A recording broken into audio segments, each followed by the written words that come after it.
അള്ളാഹുവിന്റെ വലിയെന്ന് പറയുന്ന മഹാ ശിരസിലേക്ക് എടുത്തു വെച്ച മഹാ കിരീടത്തിന്റെ സമക്ഷം പടച്ചവന്റെ ഓരത്തുപോയി പറന്നു വന്ന സുഖരസം നേടിയ വിലായത്തിന്റെ പദവിയുടെ പരിസരങ്ങളിൽ പരിമളം ആസ്വദിച്ചുകൊണ്ട് പാറിപ്പറക്കുന്ന മുസാഫിരിങ്ങളെ, അവരെങ്ങനെയാണ് ഇത്രയും വലിയ പദവിയിലേക്ക് ദറജയിലേക്ക് എത്തിയതെന്നറിയുമോ?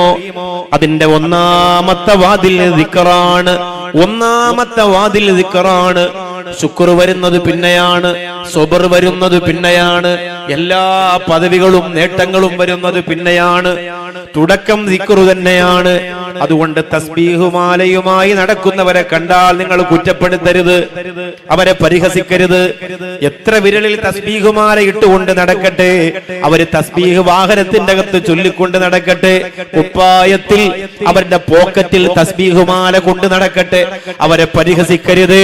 അത് തസ്ബീഹുമാല കാണുന്നവർക്ക് ദിക്ർ ഓർമ്മ വരുന്നത് പോലെ അത് വിരൽ തുമ്പിലൂടെ തട്ടിമറിക്കുമ്പോ വരുന്ന അക്ഷരമുത്തുകൾ പടച്ചവന്റെ പൊരുത്തത്തിലേക്ക് അവനെ കൊണ്ടെത്തിക്കുമെങ്കിൽ അല്ലാഹുവിന്റെ ഖുർആൻ ദിക്റിനെ കുറിച്ച് പറഞ്ഞപ്പോഴൊക്കെ പറഞ്ഞത് ഫദ്കുറുല്ലാഹ് ദിക്റൻ കസീറാ, ധാരാളം ദിക്ർ നിങ്ങൾ ചൊല്ലുക എന്നതാണ്. അല്ലാഹുവിന്റെ റസൂൽ നബി മുഹമ്മദ് മുസ്തഫ സല്ലല്ലാഹു അലൈഹി വസല്ലമ തങ്ങളുടെ ചരിത്രം നമുക്കറിയാം. മുഖറബുൽ അംലാക്ക് മലക്ക് ജിബ്രീൽ അലൈഹിസ്സലാത്തു വസ്സലാം ഇറങ്ങി വന്ന പർവ്വതം നമ്മൾ മക്കത്ത് പോകുമ്പോ കാണുന്നതാണ്. ആ പർവ്വതത്തിന്റെ അകത്തേക്ക് ദീർഘദൂരം ത്യാഗം ചെയ്ത് നമ്മൾ യാത്ര ചെയ്യുന്നവരാണ്. ആ പർവ്വതത്തിന്റെ മുകളിൽ പോയി ഒരു സുജൂദ് ചെയ്ത് മടങ്ങി വരുന്നവരാണ്. ദീർഘകാലം ഒറ്റക്ക പർവ്വതത്തിന്റെ ഗുഹാന്തരത്തിന്റെ അകത്തളത്ത് അല്ലാഹുവിന്റെ റസൂൽ നബി മുഹമ്മദ് മുസ്തഫ സല്ലല്ലാഹു അലൈഹി വസല്ലമ തങ്ങൾ ത്യാഗം ചെയ്ത് അല്ലാഹുവിന്റെ സ്മരണകളിലായി ഓർമ്മകളിലായി ഇരുന്നു എന്ന് ചരിത്രം രേഖപ്പെടുത്തുമ്പോൾ അതൊരു തുടക്കമാണ്, അല്ലാഹുവിലേക്കുള്ള ലയനത്തിന്റെ തുടക്കമാണ്. മഹാനായ കലീമുല്ലാഹി മൂസാ അലൈഹിസ്സലാത്തു വസ്സലാം അല്ലാഹുവിനോട് വർത്തമാനം പറയാൻ പോകുന്നതിന് മുമ്പ് അതിന്റെ ഒരുക്കങ്ങളുടെ കൂട്ടത്തിൽ കുറെ സമയം അല്ലാഹുവിന്റെ സ്മരണയിൽ ഇരിക്കുന്ന ചില പഠനങ്ങളെ നമുക്ക് കാണാം.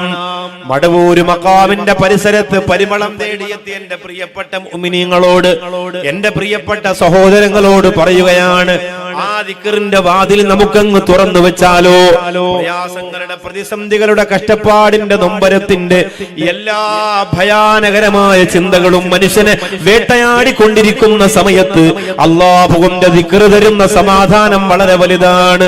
അലാ ബിദിക്രില്ലാഹി തത്മഇന്നുൽ ഖുലൂബ്.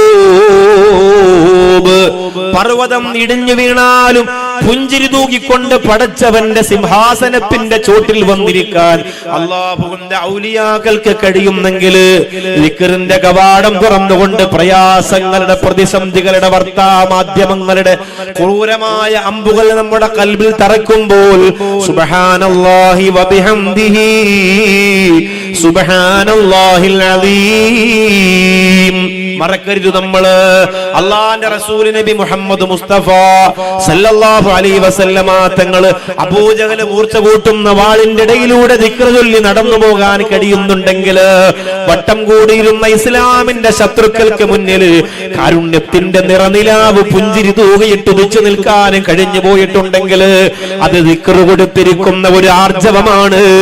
അതുകൊണ്ട് നഷ്ടപ്പെട്ടു പോയ അദ്കാറിന്റെ നനവ് നിന്റെ നാവിലൂടെ മടക്കി കൊണ്ടുവന്നാൽ അല്ലാഹുവിന്റെ ഔലിയാക്കൾ ലയിച്ചു ചേർന്ന ലയനത്തിന്റെ ഒന്നാമത്തെ വാതിൽ തുറക്കാൻ നിനക്ക് കഴിയുന്നതാണ്. അതിന് അല്ലാഹു തൗഫീഖ് തരട്ടെ.